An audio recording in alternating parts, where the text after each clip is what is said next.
I've been attached with the feeling of waking up with you by my side.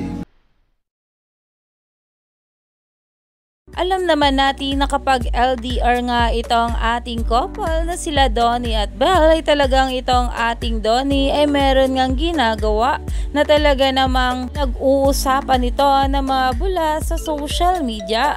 Dahil alam naman natin na kapag magkasama nga itong ating couple ay talagang sobrang linis nga at walang bigote itong ating Donnie Pangilinan.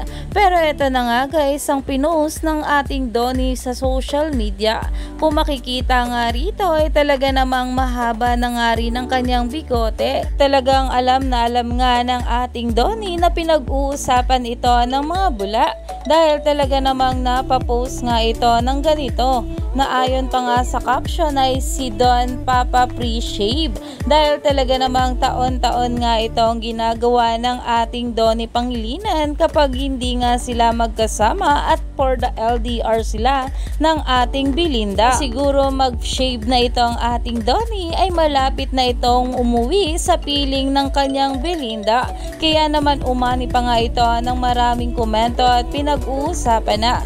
Stay tuned lang tayo for more update kila Donnie at Belle sa mga susunod pa na ayuda. Dahil marami pa nga talaga tayong dapat abangan sa ating couple ngayong araw.